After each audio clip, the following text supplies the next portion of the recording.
Before Norris, Van Damme, or Seagal, there was only one master.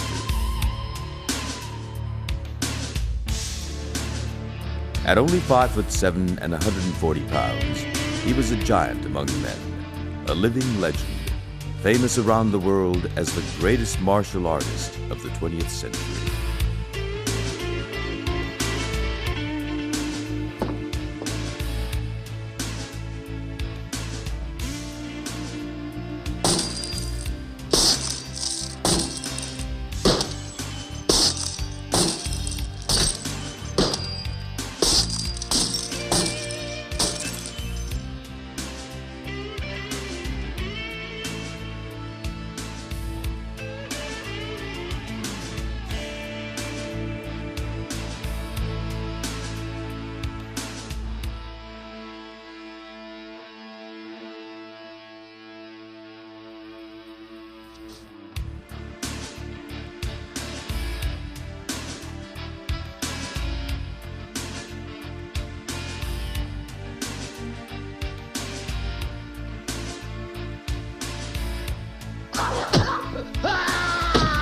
It's been over 20 years since his tragic death.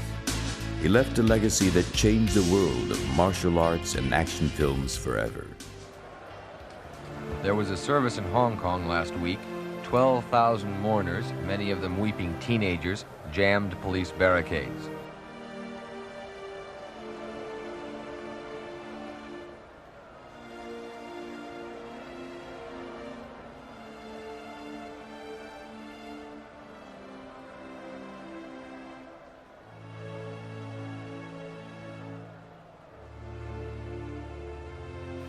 Today's service was much quieter. The guests were admitted by invitation only, and there were only 200 of those sent out.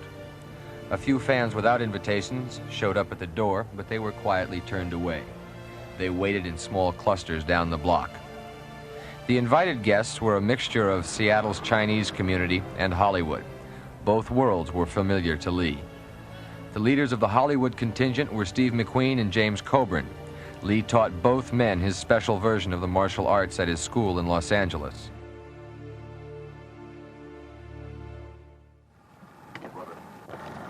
Thank you. May peace be with you.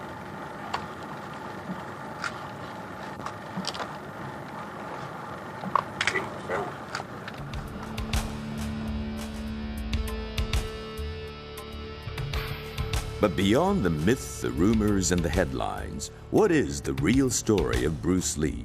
What mysterious circumstances ended the life of this 32-year-old international superstar? Is there a possible connection between the death of Bruce Lee and the shocking death of his son Brandon some 20 years later? Bruce Lee is idolized around the world. His films still play in Paris, Athens, and Mexico City. He is revered in the Shaolin temples. A tribe in Malaysia worships him and believes he is still alive. Bruce really had a number of personalities. I saw the public persona, which was a very dedicated martial artist and very in tune to what his art was all about and the demands that it made on him, and he was willing to sacrifice for that. But there was another part of him that was a clown. His show name was Lei Xiulong, which means Little Dragon. And believe me, during his short time, Bruce was the noise of his name, with all the accompanying, say, drama and mythologies and the firecrackers that accompany something like a dragon. And he was fought every scene that he fought with a kind of a martial art purity. And I don't think anybody has the kind of real grace that he had. I mean, he had an incredible grace.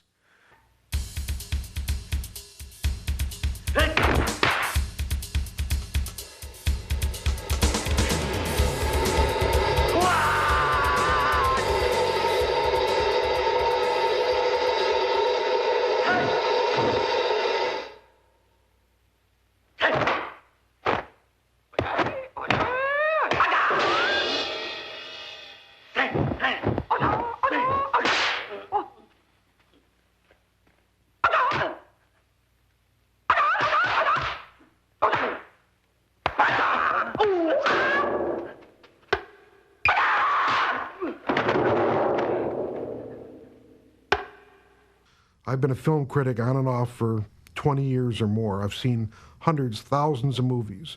But what set the Bruce Lee movies apart clearly was Bruce Lee. He jumped off the screen at you. When you sat in that theater, he was right there in your face. And there are very few actors who are able to achieve that.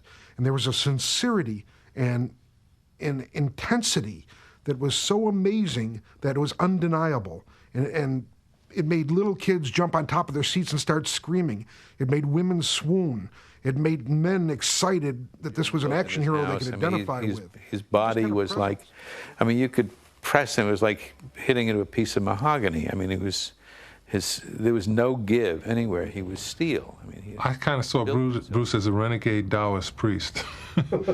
He was not by any means somebody who was going to be a traditional follower, but he was into spirituality. He believed seriously in right and wrong, and he had his own ideas of what that was about, and it was heavily influenced by Taoism. He was, but you couldn't put him in that little box. He was beyond all of that. The last time I saw him, he was in this 23-year-old body with that shining, glowing velvet skin. He was just, every muscle was in a perfect condition. I mean, he was like he could leap 20 feet in the air and stick on the wall and come down. He was at he was at the peak of his physical conditioning. He really was what he said he was. He was a great martial artist, and that the martial art to him was like a religion. Intense that was the first word that comes to mind. I mean, Bruce had focus. He could focus himself at any one thing that he was doing more totally than anybody I've ever met in my life. For the first time, there was a picture of a person who was Chinese that wasn't a Chinaman that had a queue, you know, that was always bowing, that was always subservient. Here, for the first time, was a Superman, a hero. So clearly there were people who felt that Bruce Lee was a loudmouth, a interloper, somebody who was very brash. Even now, for a lot of people in the traditional Chinese community, he represents more somebody they kind of don't want to identify with than somebody that they're really proud of. It's been over 20 years since he died, and he's still a legend. People still want to hear about him. That's why, you know, you're doing this documentary, because people are still interested in Bruce Lee. And that's very unique. There's not many individuals that are able to be remembered years and years after they pass away. Elvis Presley, James Dean, just a few. He completed himself outside. I don't see how he couldn't have been any better outside. He was better than anybody outside. But he had that trip to go on the inside. Maybe that's what he's doing now. I don't know. But that's it's an esoteric journey. It's the journey of discovery, of self, of relationships. And it is. It's a scientific, esoteric, extraordinary, fantastic journey. And Bruce achieved almost all of it. Almost all of it.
November 27th, 1940, the year of the dragon. Li Hoi-chun, a popular Chinese opera star, is on tour in San Francisco. His wife, Grace, gives birth to their third child. His name is Lee Jun-fan. A nurse puts an American name on his birth certificate, Bruce Lee. My father started off as an all-around actor, because he was young. Then, when Bruce got older and he got older, then he turned into being a comic. My father was actually the top 4 opera comic in China in his era. When Bruce was born, actually about 3 weeks after he was born, my father got him involved in a movie in the United States, actually, a Chinese movie. While my father was performing in Hong Kong and in China when Bruce was young, Bruce would always be on the set or on stage with him, while they're rehearsing. So Bruce has an eye, he's got a very good eye for picking up stuff. My father was a very traditional Chinese person. He would constantly be in his own room. If you want to talk to him, you have to knock on the door. He would say, come in, then you talk to him. He was like the emperor of the house. His father ate opium. He was an opium eater, and he had his opium, his pipe, every day for as long as he was a comic. The Chinese, the upper class Chinese, all of them, Persians as well, I guess, and a lot of where the opium is grown. They have a pipe of it a day. By the time he is 18, Lee has appeared in over 20 films. In The Orphan, he played a troubled teenager, a role which paralleled his own adolescent difficulties. Here is rare, early footage of Bruce Lee playing a street urchin. You want some more? I took your shoe shine box to get you here for a square-off. Now you know I mean business. How did Bruce first become interested in martial arts? For years he had watched his father practice Tai Chi Chuan, but Lee wasn't seriously interested until he was beat up in a street fight. He asked Yip Man, the head of the Wing Chun clan, to teach him how to defend himself. Lee showed a real aptitude and began training seriously. The Bruce that I first knew when I was growing up was a very unconcentrated person. But then after he started learning martial arts at the age of 14, his concentration built up. But then, unfortunately, it was geared more towards the martial arts area and still not in the studies area. In other words, he sunk all of his time into Wing Chun training because he saw that as the best style that he'd ever seen relative to street fighting or for being able to beat the other. Be involved in like a couple of fights a day. Bruce would be dressed up in like, the real Chinese traditional, and he was like a kid. I mean, he was a teenager. And people, of course, will, stare, And when people start staring, Bruce will say, what are you staring? I think a lot of the Something wrong with me? Rooftop battles that he witnessed in Hong Kong really affected his whole ethic of what the martial arts should be about. At one point he was just a tough Chinese kid on the street of Hong Kong. He could have gone that way. His family didn't let that happen, but the possibility was certainly there. Well, unfortunately, fighting was against the law in Hong Kong. And Bruce came from a fairly wealthy family. And his parents were very, very concerned that he was going to bring dishonor to the family with these fights and this trouble that he was getting into. His parents decided this was a perfect time for him to be able to get away from all these problems in Hong Kong, so they shipped him out and sent him over here to stay with Ruby Chow, the family friend. I remember my father saying, he said, all he's got now is $100 US in his pocket, and I hope he makes it.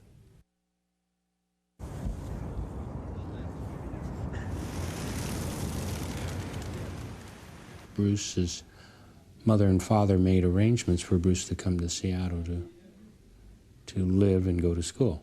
He was to get through with his get his high school diploma, and while living with my family, he worked in the restaurant, first as a busboy and a waiter, and he didn't cotton to that very well.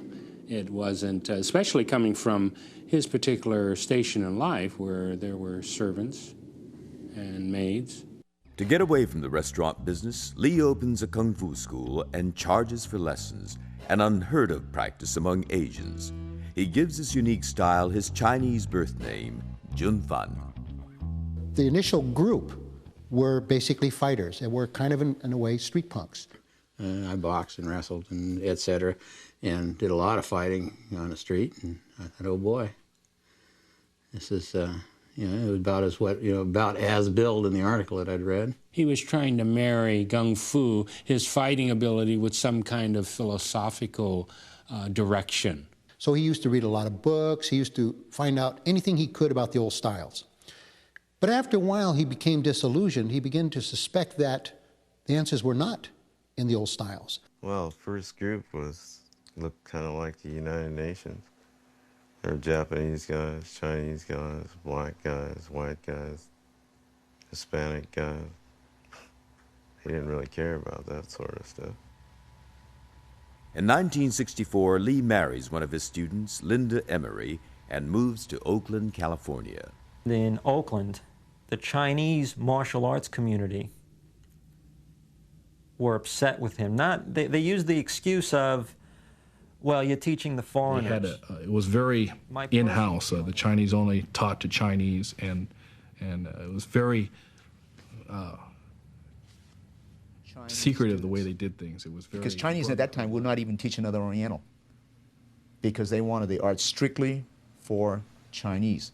And Bruce, because he grew up in a Western education, didn't see it that way. He thought everybody should be worthy. He once told me, he says, he's being sarcastic. He says, you think the Chinese are the only ones who are virtuous and have high standard morality? He says, you mean the other races don't have it? He says, and they said, that's BS. So he did a lot. He set my mind thinking. I was so happy because I said, oh, here's a Chinese that will teach another 9 Chinese. Lee loudly criticizes the more traditional forms of Chinese Kung Fu, referring to these styles as a classical mess, and boasts, to me, 99% of the whole business of Oriental self-defense is baloney. It looks good, but it doesn't work. The Chinese martial arts community is furious. They send a challenger, hoping to disgrace him. He had come into Bruce Lee's school in Chinatown, Oakland, and he says, I'm sent here by the Chinese Kung Fu community, and he said, you're to close your school down because we don't want you teaching non-Chinese. And Bruce Lee told him, he says, I'll teach anybody who I want to teach. So what it came down to is that he'd come in, he said, well, if you beat me, then you can teach non-Chinese, but if I beat you, you got to close your school down.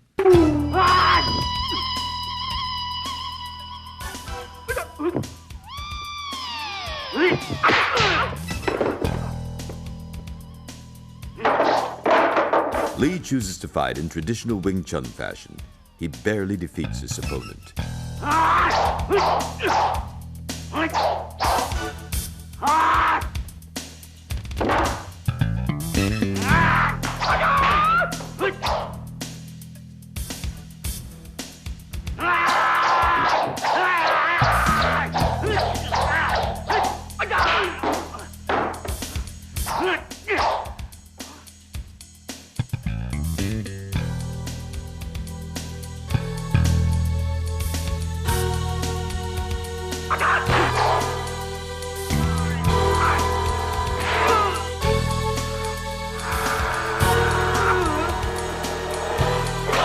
And he realized 2 important things from that outcome. Number one, he was physically not where he could be in terms of cardiovascular and so on. And secondly, he realized that his arsenal was very, very limited. Lee begins to develop a new style of martial arts, which he calls Jeet Kune Do, melding the mind, the body, and the spirit. Water also is insubstantial. By that I mean you cannot grasp hold of it. You cannot punch it and hurt it. So every Kung Fu man is trying to do that, to be soft like water and flexible and adapt itself to the opponent. This is a crane form. Start off. A karate punch is like an iron bar, whack. A Kung Fu punch is like an iron chain with an iron ball attached to the end, and it go whang, and it hurt inside. There is the finger jab, there is the punch, There is the back fist and then low. Of course, then they use leg, straight at the groin, all come up. Back in 1964, my father had created an idea to have a tournament, an international karate tournament, to bring groups of people, large groups of people from all over the world to compete in a format so that they could display their different styles. And he thought this would be a wonderful opportunity to show this kid from Oakland off in the public's eye, and his name was Bruce Lee. In this rare footage, he demonstrates his remarkable agility. Here it is again in slow motion. I remember my father many times talking about pound for pound, he was the best martial artist he'd ever seen. And he was mesmerized by the speed and the agility and the effectiveness that Bruce had. His stage presence, his sense of humor, his confidence in himself had portrayed so well. He projected himself so well. William Dozier is dazzled by Lee at the International Karate Championships and hires him to play Kato on the Green Hornet. Everybody, I think, without exception, in the martial arts community was really a big fan of the Green Hornet, simply because of Bruce. The Green Hornet is canceled after only one season, but the series spreads Bruce's reputation among world-class martial artists. What made Bruce really unique was the fact that he was learning from everyone. He wasn't stilted in the fact that this is the only way to do a martial art technique. He wanted to learn from everybody. And I was known for my kicks in those days. And so when he and I first started working out, the Jeet Kune Do style was basically kicking below the waist. And that was his philosophy, was to kick below the waist, never bring your kicks above the waist. And I said, well, true in a lot of respects, but it's nice to have the ability to kick anywhere. And as we started working out, his philosophy changed. He started emphasizing more higher kicks, as you would notice on the screen. He studied every boxer. He could imitate people like Walcott, Jersey Joe Walcott. He could imitate. So he really liked Muhammad Ali because of the aliveness of the footwork. Yeah, Bruce and I would talk about Muhammad Ali, and Bruce thought that his hand speed and his foot speed put him in another class, somebody that weighed 220 pounds, 215, 220 pounds.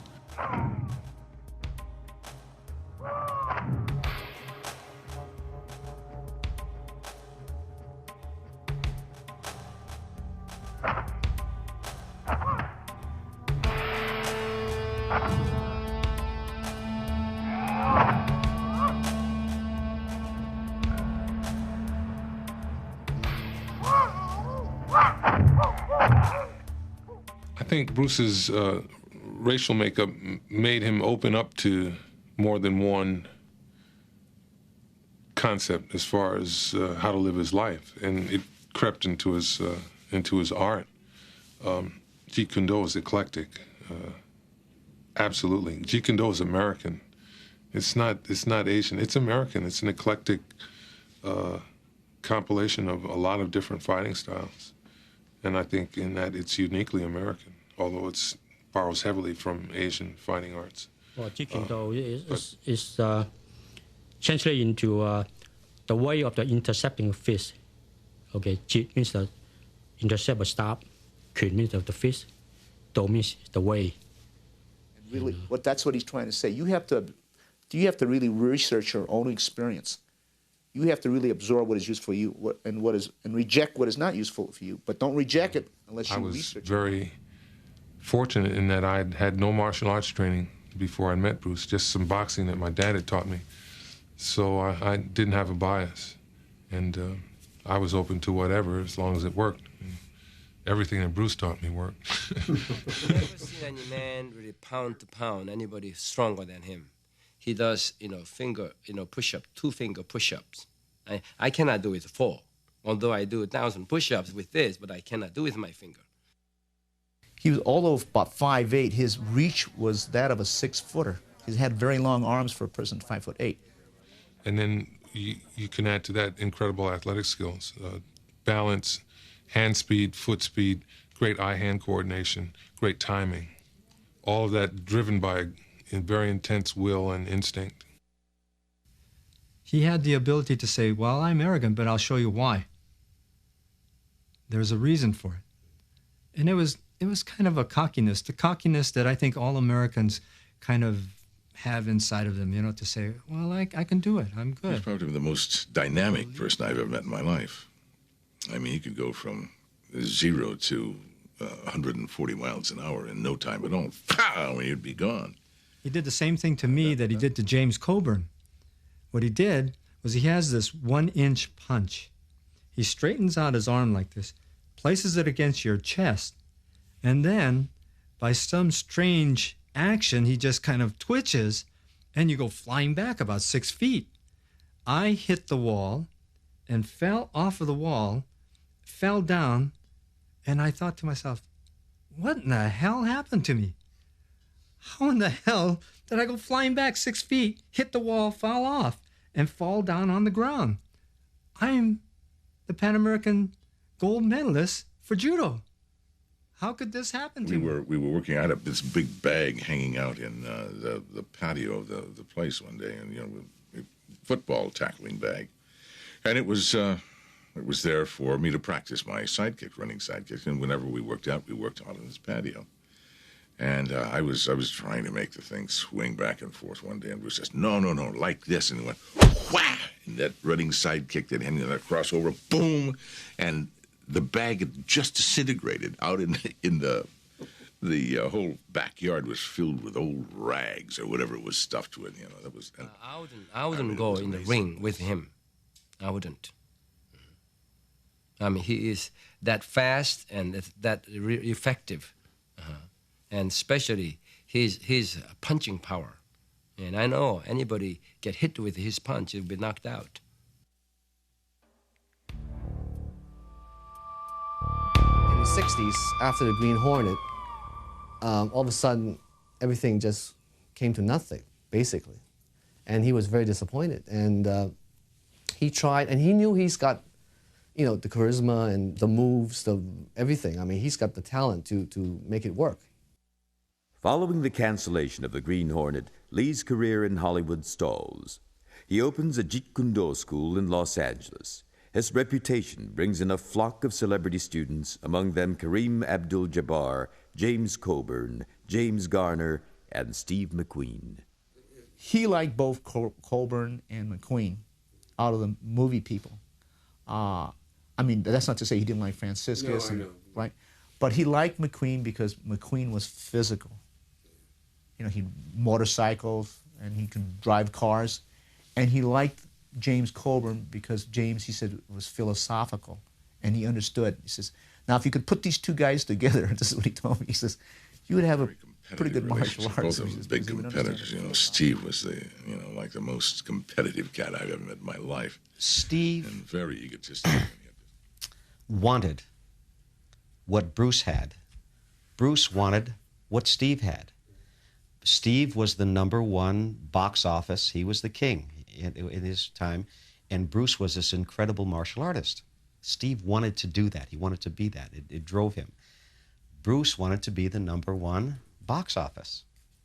And the two of them, they had this thing, and they were always kibitzing, always bantering back and forth. He wanted to achieve the goal of making more money than Steve McQueen. I know that really would get to him when Steve would make more money than he did. By 1967, Bruce and Linda have 2 children, Brandon and Shannon. Linda provides tremendous support for her husband during this difficult period. She was a good combination of an Oriental and a Western bride.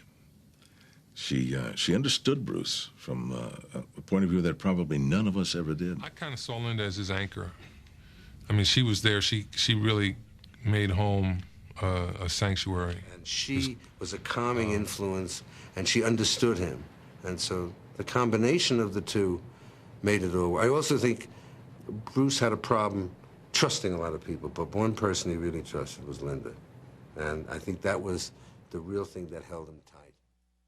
Bruce definitely felt that racial stereotypes worked against him in Hollywood. He had a lot to overcome, trying to be a male lead in an action film that wasn't Chinese. That was a very difficult thing for him to deal I don't with. think there's any doubt And, he was he went to discriminated against, that he faced tremendous prejudice in Hollywood, that he was not accepted on the basis of talent, but rather they looked at him and said, oh, the Chinese guy, we don't need a Chinese guy today. And they didn't understand that there was so much more there, that he had so much more genius and talent and initiative and creativity. So Bruce was very upset. He said, well, I'm just doing what I'm doing best at. And that's what supposedly is what the producers and directors want. But why would they turn me away? He was very upset, you know, so, and I can see why. Bruce was using the martial arts as a stepping stone to a movie career. He knew what he wanted to do as an actor. He tried it here in the States. He tried out for the, you know, he did that TV series, The Green Hornet. Then he tried out for the Kung Fu series. And they picked David Carradine over Bruce, which, you know, made Bruce quite angry. I think Bruce was too much for television. I mean, he was bigger than television. And I told him, I said, listen, man, go to Southeast Asia and make those Southeast Asia films for a while. I mean, that'll make you a star. You stay here and you're going to do television, you'll use up all of the technique, all of the things you'll be doing, repeating yourself over and over and over again. You'll use all of that up. And besides, you know, your acting technique, hone your acting technique, you know, get over there and work something.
He went to Hong Kong in order to make The Big Boss, because he had become very disillusioned with the progress he was making here in Hollywood.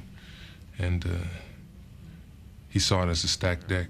That was his goal. He was going to go to Hong Kong, become a major star in Hong Kong, then come back to the States and be a major star here in the States, which he would have happened, I'm sure.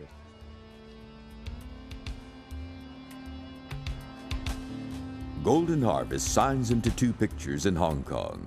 Unwilling to risk an entire film on Lee, they cast him in a supporting role in The Big Boss.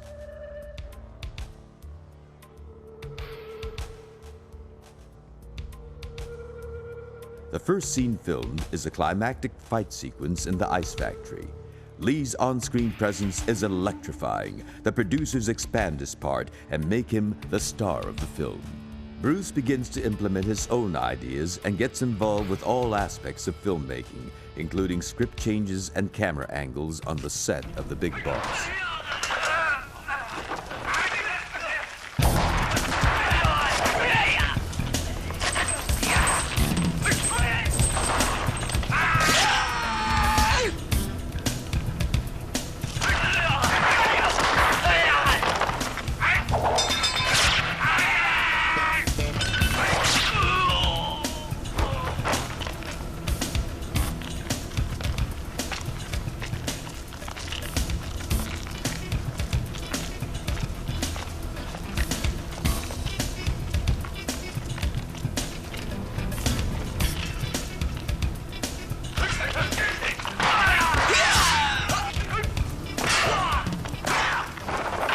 After Bruce went back to Hong Kong, he became miraculously successful. I mean, he became like the Beatles, that overnight hit in the Far East. Well, Bruce made it fast. Okay, in a few months since, I mean, after his first film success, we heard about it, okay? Because my mother and I, we were still in the United States, okay? And we saw his films, and when we first went into the movie theaters, like, we didn't expect to see, like Caucasians, African Americans, Hispanics, name it. I mean, they were all there, and every time Bruce would hit somebody or knock somebody down, they would all cheer and say, well, yeah, right on, brother, and stuff like that, We were so surprised, we were so happy for him. Unbelievable. You could just imagine going anywhere with Elvis Presley. And that's how it was in Hong Kong. It was literally mobbed, and everybody called him Le Sulong. And, I mean, he was just mobbed everywhere he went. He really couldn't stay anywhere. He had to keep moving all the time. The press dubs Bruce Lee the King of Kung Fu. After the big boss, everyone believes he is without doubt the toughest man in the world. Because of the numerous threats and challenges, Bob Baker quietly assumes the role of bodyguard.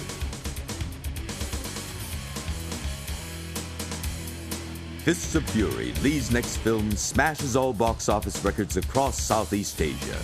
In Singapore, showings have to be canceled because of massive traffic jams surrounding the movie theater. In China, every average Chinese man, especially the little guys, they all love Bruce because he was proof that they didn't have to take a lot of crap from bullies. I mean, that's a common theme in Chinese culture, and Bruce underlined it for him and made them feel good about it. Despite considerable resistance from the Hong Kong film community, Lee demands and gets total control of his next picture. He produces, writes, directs, and stars in Way of the Dragon. The fight scenes in Way of the Dragon were Bruce's first attempt at doing what he dreamed of doing in terms of choreography. He had never been given as much freedom, time, or money, actually, to do what he wanted to do. All that. But when I got on the set, I found out that this guy had also really, something I hadn't been around before, had really studied theater and acting and really knew cameras. He was a very intense man.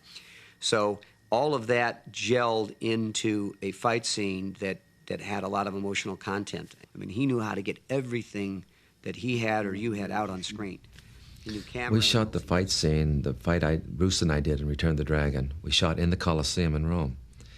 Remember, Bruce and I worked out together for 3 years, so we knew each other quite well. So we just kind of choreographed it verbally, and then we just got in there for 3 days and just went at it and did the fight scene. And in 3 days, we shot the whole fight.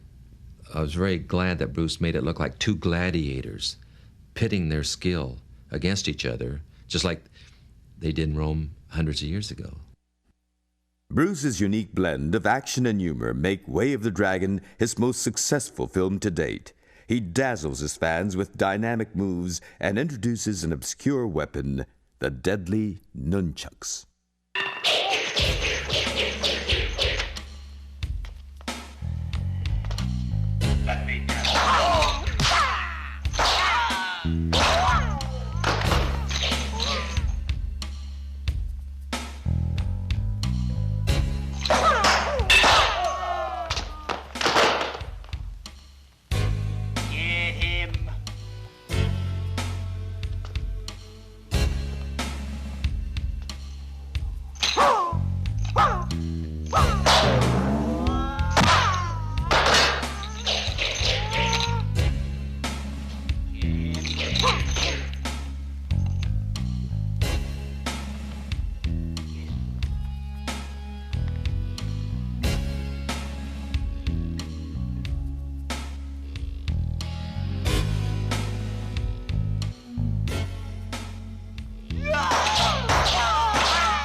Bruce was getting out of the martial arts mainstream. He was getting into film production. He was getting into a different world that was very new to him. But he was learning very rapidly, how to deal with it. And he was also seeing it as a potential out for him to get out of the martial arts and not only be identified as a martial artist. But at the same time, he began to get a little paranoid that as he became more famous, that people were not his friends, that they were coming after him for what they could get. and that he was accepting that he had truly a unique ability, especially in the martial arts, because he had never seen anybody else that could do what he could do.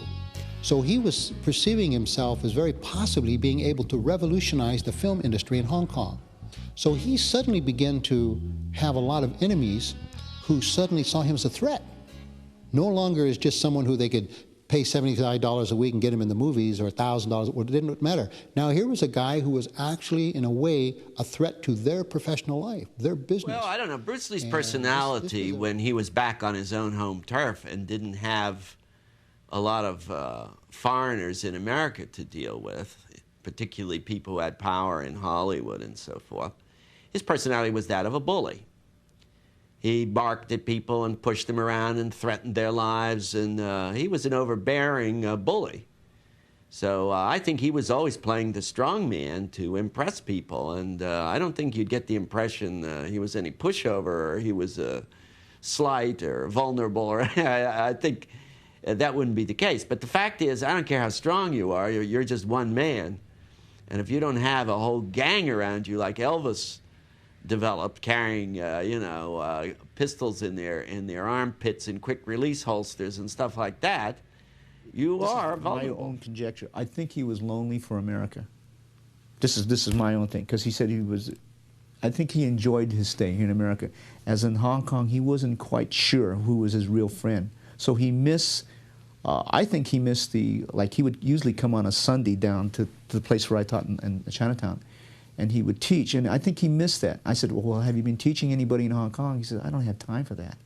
He says, I don't have time with all the film work. He says, I don't have time. I have time to do my personal training, but as far as training other people, and I think he missed that because he liked I think he enjoyed the sharing. He was the star. It was fun. It was fun to watch him go through this because I'd never seen him do that before. He's always been. That's why I say he was very paranoid. I thought he was paranoid anyway about all of that. And there was the joyful side of Bruce that I always enjoyed. Here in America, had seemed to disappear. Offended by what he did. You have to go back and remember what kind of guy Bruce was. If he didn't like your traditional method, he told you so. And he didn't care if he was on television or on top of the Empire State Building. He said what he thought. And he often got into arguments with people. And particularly in the Orient, the martial arts are taken as seriously as a minister here would take his religion, or a rabbi. I mean, it's a very, very important thing to him. And the martial arts represented very traditional forms.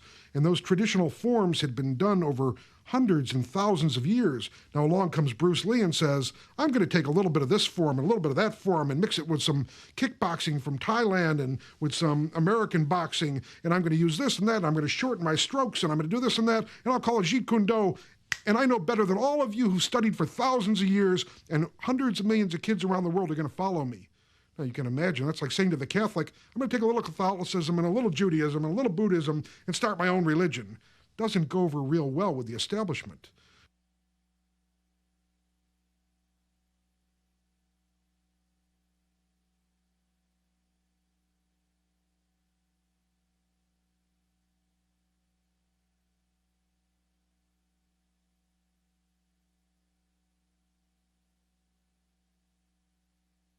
I have no direct information on Bruce Lee's involvement with any criminal elements whatsoever, but from what I understand of the way things are done in Hong Kong, it would be pretty hard to avoid it.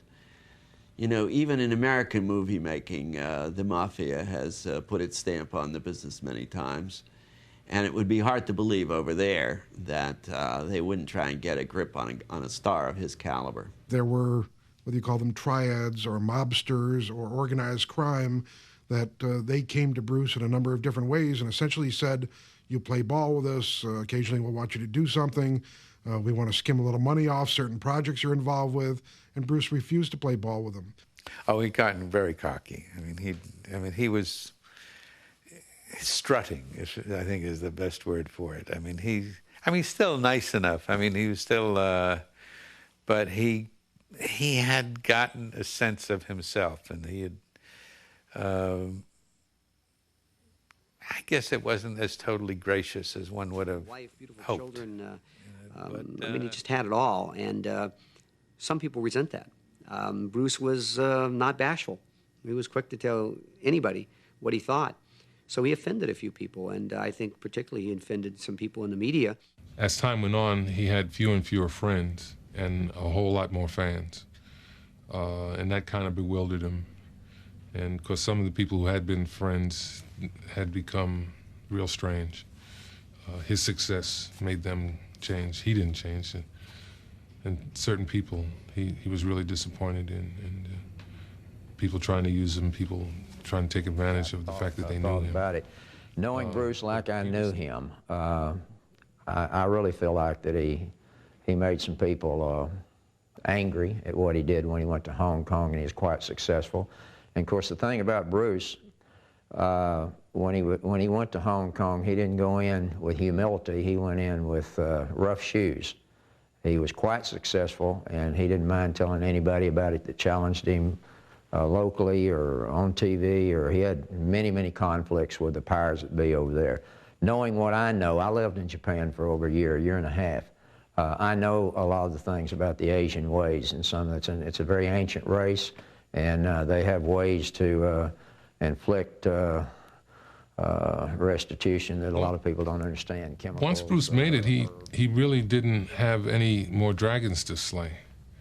He got the popularity that he deserved and the appreciation for what he was doing in the martial arts. And he was so young. He was like 30 years old, and these things were happening to him.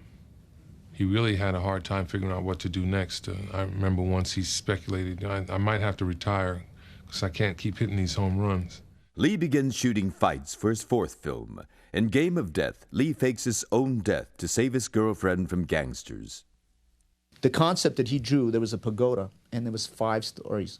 The first group is guarded by 50 karate men, and he gets through the first group. The second group is guarded by a gung fu man, 5 gung fu men, and I forgot what the styles were. And then the third floor was supposed to be either praying mantis or Wing Chun. And then there was a next floor, which was my floor, which was supposed to be the Eskrima and Kali, and he'd work himself all the way up.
The last floor is the floor of the unknown, and that's supposed to be Jabbar, the style of the unknown, and that's the last guy. Summer '72, and Bruce called me and asked me if I wanted to be in this film. He called looking for me, and he got my number, and we had 3 weeks between when school ended and I had to go to training camp for the NBA.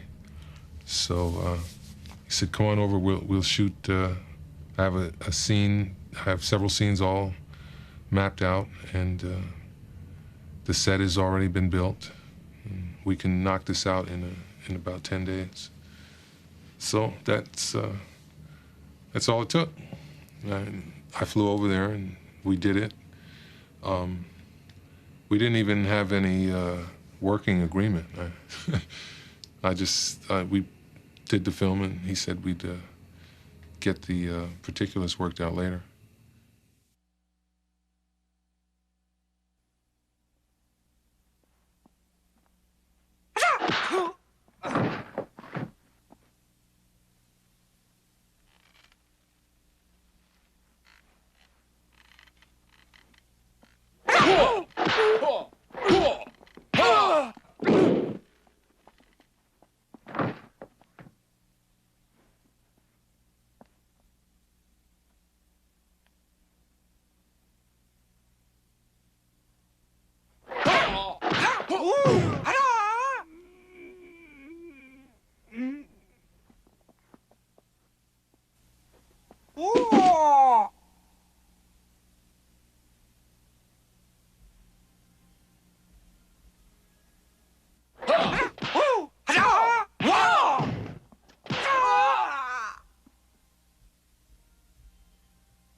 Bruce intends Game of Death to be a philosophical film mirroring his own personal quest for perfection. He works obsessively on his fourth physically demanding film in 13 months. He is losing weight and never seems to rest. Publicly, he preaches fluidity and relaxation, but in private, he is becoming increasingly agitated, impatient, and inflexible. As soon as he had finished making the first film, which was The Big Boss, he sent it to me. When I had seen the film, scheduled a screening over at the chairman of Warner Brothers, Ted Ashley, and we went to his house and saw the film, and he flipped over it also. I said, why don't we write a script now for this artist? He's doing fantastic. The money will be gotten back out of the Far East and Hong Kong and Taiwan. And so it was decided to go ahead and try to do something with it. A script was written, and eventually I went over to Hong Kong, and a deal was made between Golden Harvest, Raymond Chow's company, and Warner Brothers. And that was the picture called Into the Dragon. It was stressful at stages because I think Bruce was very nervous about doing this big film. It was his first international film with a big budget. And so that was a little stressful, watching the stress Bruce put himself under. But it was interesting watching how Fred handled Bruce and how Paul Heller handled him. Bruce was so nervous he didn't want to start. He was just afraid that it wasn't going to work well. And for him, he had a great deal at stake. I mean, this was his first starring role in an international film, all-English film, whatever. And it was the weight of it rested on his shoulders. And Bruce was very bright. I mean, he understood all that it implied. First, when we started the film, he didn't show up for a while. And for the first week or two, it was hard finding. I was shooting everything but Bruce Lee in this film and reporting back to Warner Brothers. Everything's going fine, but I couldn't send them any film yet on Bruce Lee. He had sort of gotten cold feet. The first scene that he did in the studio, he was so nervous and so physically shaking. We shot the scene where he's sitting down in a chair and just sort of turned his head. It's the only action we gave him in that first scene and managed to get through it. It was a little bit shaky. We really worked hard with Bruce, but Bruce knew what he wanted in the fights. But as time went on, he became more and more difficult, and I think it was because he had this enormous energy. Bruce was never tired on the set. I saw him work tirelessly, and he knew exactly what he wanted when it came to the fights. He worked at his trade and such all the time. He seemed not to sleep. And he would call at midnight or 1 o'clock in the morning and say, hey, I've got an idea for a change in the script. Meet me at so-and-so restaurant. So I wasn't getting any sleep, but he didn't seem to need it. Believe me, all 5 of Bruce's films were Bruce Lee films. He really put his stamp on them. He controlled it, and he absolutely made sure that all the fight scenes, all the action scenes were done the way he wanted them, period, amen. He also worked out fight scenes, drawing little stick figures, which he was very good at. And he would choreograph the entire fight on paper with little stick figures. And very easy to follow. And he was extremely inventive in the fight sequences and the approach to fighting. And meticulous, and he wanted to be extremely accurate. To create an illusion within an illusion, 8,000 mirrors are brought in to form a set. The cinematographer plans to film the violent but ballet-like action of Bruce Lee in slow motion to give the scene a new dimension.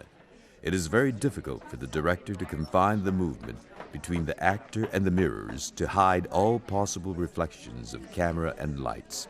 It will take hours of coordination and planning before Robert Klaus and Bruce Lee are set to begin.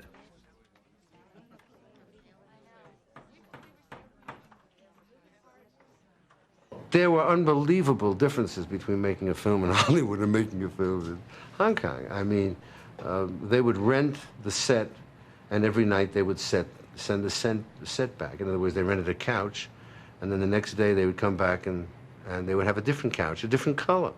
And I said, where's the couch we had yesterday? We had to finish the scene. And they said, oh, they sold it. I mean, that was the kind of problems that occurred. There was, for instance, a wonderful scene at the end of the movie where we have all the martial artists in white fighting against the martial artists in the black outfits. And what had happened, it took a couple of days to shoot that big scene. And of course, I got there early in the morning, and all the white outfits were gone. And I said, where are all the white outfits? And the costumer from Hong Kong said, oh, they were very dirty. We sent them to the cleaners. And I said, well, we need them. He said, well, they were at the cleaners. We got into trucks. We ran down there. We had all these wet white suits that we had to put on all the extras. And of course, that was just one of 1,000 little things that occurred. We were going to shoot a boat scene. And we got to the boat, and we said to the man, today was the day we arranged for the boat. He said, you can't have the boat today. And I said, but today's the day we arranged. And he said, no, you can't have the boat. And I figured, well, maybe it's because I have to give him a little bit more money or something. Had nothing to do with that. He was just a very superstitious. He said, if you want this picture to be successful, do not take the boat out today. And there was no way I could talk to him or talk him into it. We shot around it and came back a day later. Shot that scene and several shot the times, boat. 8 times to be exact, the particular scene with the broken bottles. Each time we'd shoot the scene, I'd have to break the real bottles. And Bruce instructed me to take the jagged edge of my right hand, which I had one in each hand, but lunge with the right hand at his right pec. And Bruce's words were, come at me as fast as you can. So on the 6th time that we shot it, Bruce had his right hand up and he'd started to spin. And as he spinned, he jammed his fist into the glass. And so Freddie Weintraub called me and said, you know, there's a rumor that Bruce is going to kill you. And I went back after his hand was well, and we shot the rest of the scene where he sidekicks me. And he sidekicked me so hard, I mean, Bruce hit like a mule. That in one of the scenes when he hit me, I flew back, and one of the stuntmen behind me, his arms got broken from the impact. I hit him so hard he fell into a chair. Bob was as ready for it as anybody could be, but Bruce, when the time came, and we had about 3 cameras all going high speed, Bob went flying. He must have gone 30 feet through the chairs, through everything. And he was going to try to stonewall it. I mean, he was going to really just be there and stop Bruce dead. So Bruce hit me hard. Well, in that scene, I'm pretending I'm groggy, and all Bruce had to do was come up and kick me in the face or in the neck, and I'd have been in serious trouble. Well, clearly he didn't do that. And so there really was no problem between Bruce and I. It was just, I mean, I felt terrible then, and I feel terrible 20 years later that he got hurt, but it wasn't a life-threatening injury by any means. It was just an unfortunate accident.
On the 14th of February, 1972, producer Fred Weintraub wrote to his family, Bruce Lee has been fantastic.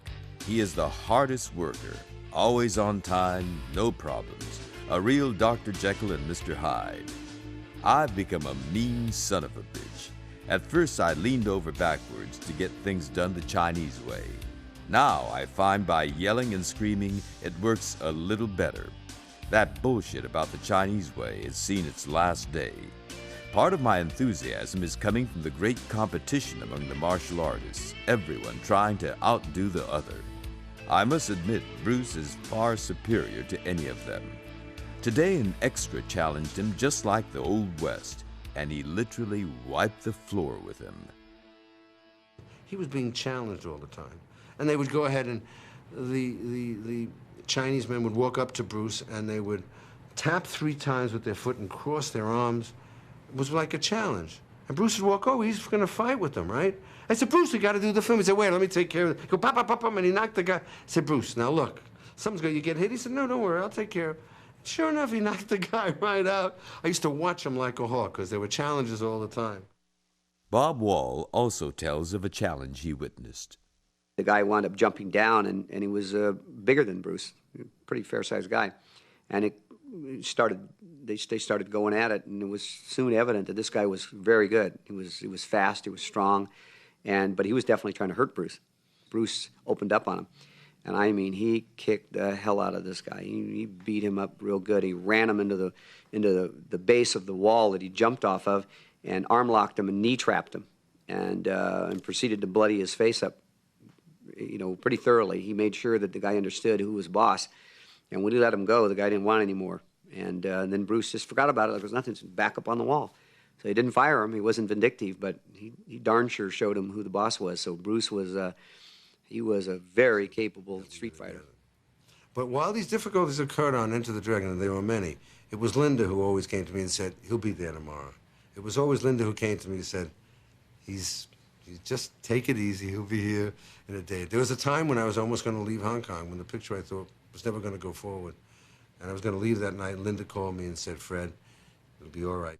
Linda was just fabulous. She had such a calming influence on Bruce, and was able to, keep him comfortable about his work. Because Bruce was a perfectionist. He wanted everything perfect.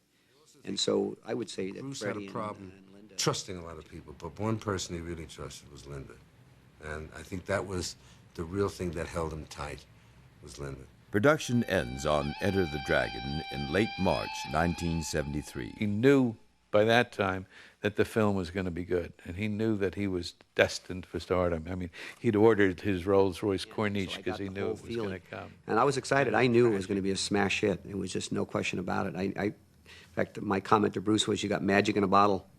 I think it's going to be a big hit. But he was still nervous about it when I left. Well, I mean, the intensity that marked his whole life, and I think in a way that, the focus of it became even greater with this film that we did.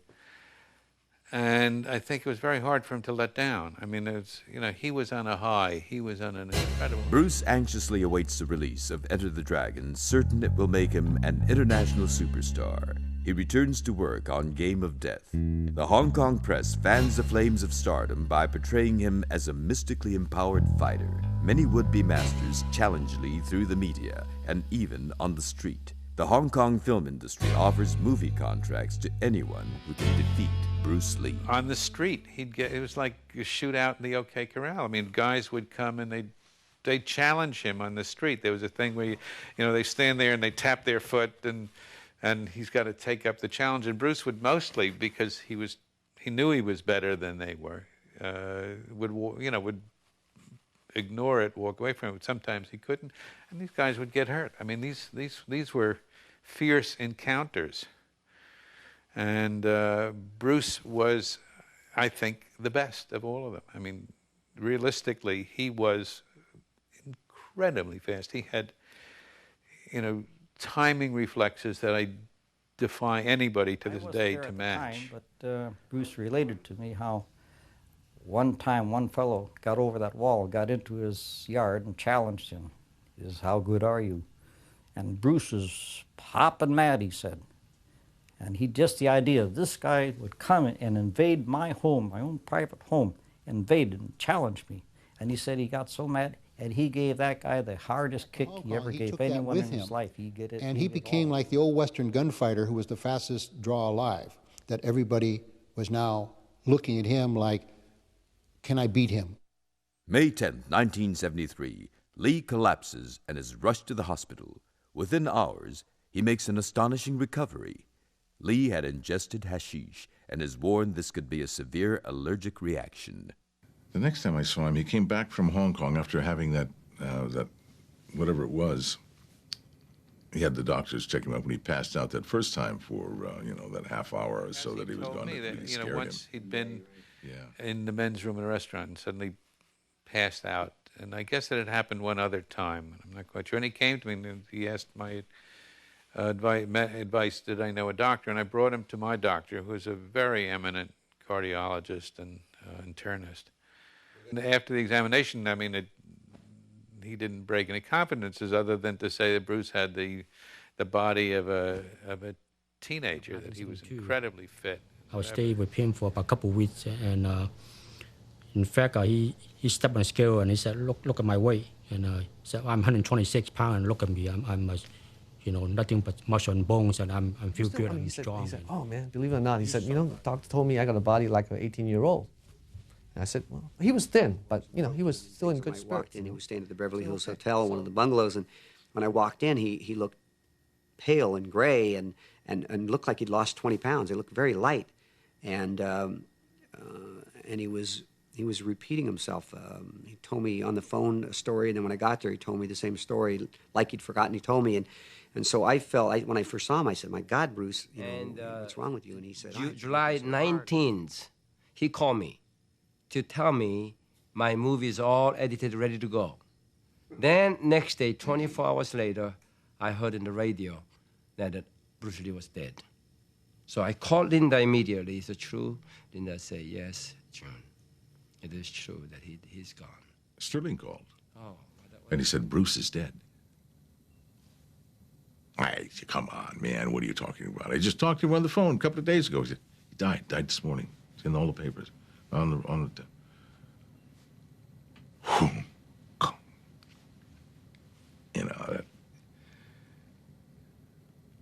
it just took all of that energy. It was an unreal situation. It was not like someone who was in an accident or someone who was old or someone that you expected. It was like a piece of energy had just left the planet. It was hard to believe. It was hard to believe that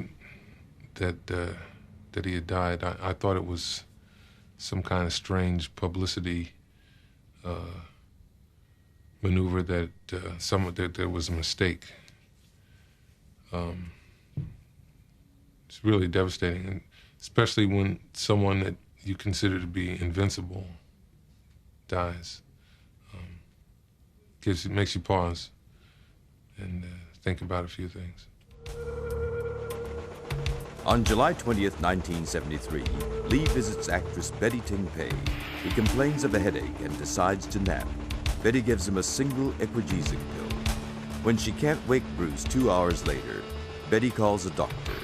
Bruce is taken to the hospital where he's pronounced dead on arrival. Bruce Lee's funeral is the largest ever held in Hong Kong. There is a subsequent whirlwind of rumors. It didn't look like Bruce lying there, did it? No. It looked like, it looked like a mask of Bruce Lee, painted almost. But it certainly didn't look like Bruce. I saw him in the casket before the services. I broke down and I actually cried. And that's the first time I believe I've cried for... Even when my father died, I didn't cry. But when Bruce died, it was like nice part of me going. Okay, when we first got to Seattle, my mother and I and my sister, Phoebe, we went... The first time we went to the funeral parlor, saw the casket, open casket. My mother went over there, grabbed the casket and just wouldn't let go. Started crying and yelling and screaming. And so finally, we were trying to just get her out. And again, she collapsed. So finally, Linda had to hire a nurse to take care of her. Just couldn't accept it. And after Bruce's death, she's been affected. Every time we talk about Bruce, you have tears in her eyes. It's terrible. Over 100 newspapers scavenge for information. Rumors are piled on top of rumors and taken for fact. The Chinese newspapers love to play up all sorts of mystery and intrigue, and how the Zen masters used secret potions to destroy him, and because they were also very competitive, and I guess he was very ready to lord it over the rest of them about how superior he was. And then, of course, there were endless rumors about whether the cannabis in his stomach meant that he had died because of a drug overdose, or whether there was some other mysterious illness, or whether some person in the Orient who had some drug that's unknown in the West had slipped this to him, or the vibrating palm theory that somebody had walked up to him and used a secret death touch. The whole story is I Only met known this in Baptist minister who was a doctor and who was Bruce Lee's personal physician. And this guy told me what I still believe was the cause of Bruce Lee's death, that he had an allergy to hashish and his brain swelled when he smoked it and pressed against his skull, and that they had barely saved his life once, and it happened again, and this time he was in a woman's apartment with whom he was having an affair, and nobody could get to him in time. And I really feel he's assassinated. It's always been my viewpoint. And even at the time he died, remember there was a great deal of controversy even then about whether he might not have been killed by other Chinese, possibly the mafia, possibly another martial arts group who were offended by what he did. What happened to him was that in the final months of his life, he became so emotionally agitated over whatever it was he was involved in, let's call it movie making, that he began to lose control of himself. And he discovered that taking hashish had a calming effect on him. You get that energy This was going, the so-called and that energy has to be used up or it's going to use you up. And that may be what happened to Bruce. And maybe that's what it was that caused that thing, because he did have that way of arriving at himself with that incredible energy. But I think ultimately that he let himself go physically and that it cost him his life. Tissue samples were examined by doctors in Hong Kong, Australia, and New Zealand.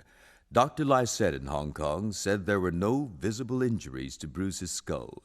None of the vessels in the brain were blocked or broken, even though he suffered from cerebral edema or brain swelling. Dr. Tier, professor of forensic medicine at the University of London and an expert who had carried out over 90,000 autopsies, was flown in to examine the body. He believed the only feasible cause of death was hypersensitivity to the Iquagesic, however unusual and rare this case might be. The inquest jury returned a verdict. It was not accidental, but death by misadventure. Enter the Dragon is released 3.5 weeks after Bruce's tragic death. He becomes the first Asian superstar in the world. The legend of Bruce Lee is born. I sat with Linda at the Grauman's Chinese when we first saw the first playing of Enter the Dragon. And Bruce had just died 3 weeks before. And boy, that was one of the hardest moments that I can ever remember. But in a way, she was part of the art, and she was part of what we saw on the screen that night. And I was at least pleased that she was there to see what had happened. Brandon Lee struggled in the shadow of his famous father, but he came to terms with the legacy of Bruce Lee when he turned down a major role in the film Dragon, the Bruce Lee Story. I feel that I've gotten opportunities that I probably would not have gotten, or at least in a different fashion would have gotten, were I not his son. And I'm very grateful for that, you know? But as far as following in his footsteps go, if one means by that, would I like to achieve the same level of excellence that he did? Yes, of course I would, in any field, you know? But does it mean that I want to imitate him in any way, shape, or form? No, because imitation is, it's pale, you know? It's not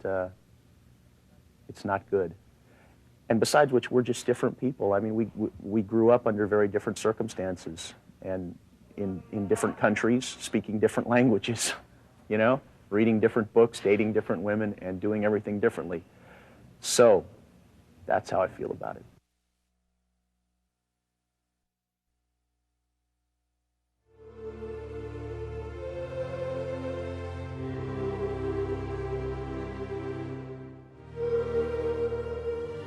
On March 31st, 1993, Brandon Bruce Lee was killed on the set of the motion picture The Crow in Wilmington, North Carolina.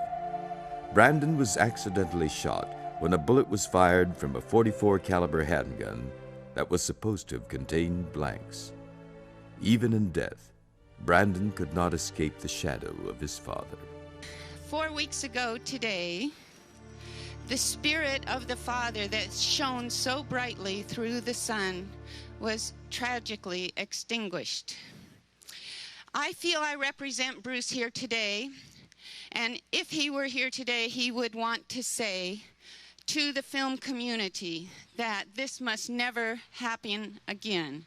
And so I am calling for a positive call for action to the film community as individuals and collectively to take measures that the safety precautions that they have on their film sets will never lead to this series of negligent acts that took the life of my son.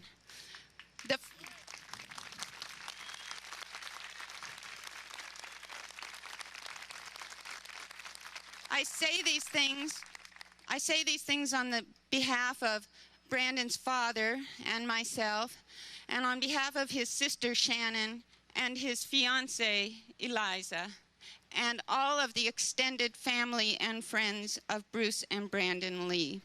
We expect that a young life will not be wasted in vain. Brandon was such a, I don't know, I would say a pussycat. Brandon was just a wonderful boy. I mean, I know Brandon, he was the same age as my son, and Linda brought him over when he grew up, and he wanted to be an actor, and he really wanted to be an actor, and Linda had me talk him into go to college, you know, convince him, which I was trying to do with my son also, you know.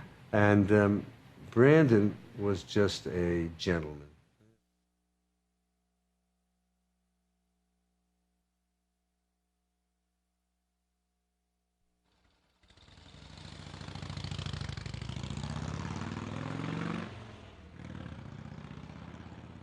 On May 2, 1993, the New York Times reported, both father and son struggled to realize the American dream only to have death leave them on the verge of success.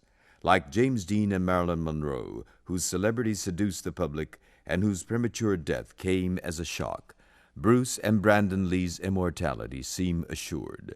Their films record the bittersweetness of promise unfulfilled. Entertainment Weekly reported, within hours of Lee's shooting, an astonishing array of rumors were breathlessly circulated. Brandon Lee, it was said, was murdered by triads, a group of organized criminals. Others pointed to an uncanny similarity between Lee's killing and a scene in his father's final film, Game of Death, in which Bruce Lee's character, shooting a movie within a movie, gets hit by a real bullet while pretending to die of gunshot wounds. People magazine reported Bruce Lee's son Brandon was shot and killed as cameras rolled, sparking rumors of foul play and a family curse. Shortly before he died in 1973, Bruce Lee bought a house in a Hong Kong suburb called Kowloon Tong, incurring, as the legend has it, the jealous wrath of the neighborhood's resident demons. Robert Lee told Inside Kung Fu, "Our family believes Bruce was murdered. They believe Bruce's passing 20 years ago was no accident, no death by misadventure." On April 28, 1993, 20 years after his death, a Bruce Lee star was unveiled on the Hollywood Walk of Fame. Bruce Lee was a man of vision. He's being honored here today for his work in film and television, but he blazed trails in other areas as well. He was an avid student and teacher of philosophy and martial arts, and he respected tradition. However, he was not bound by tradition, and in doing that, he inspired others to search for and find their own potential in life. Bruce Lee was also a man of action. One of his favorite quotes was, "Knowing is not enough. We must apply." By that he meant it's great to learn knowledge, to study and everything, but if you don't do anything with it, it's useless. And then he said, "Willing is not enough. We must do." by which he meant that it's fine to wish for things, to want for things, to hope and to dream, but if you don't do anything about realizing your dreams, they're not going to happen. Jean-Claude Van Damme, ladies and gentlemen.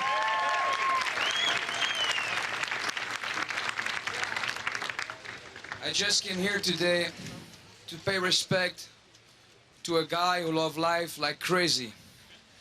And I'll talk to you soon, Bruce.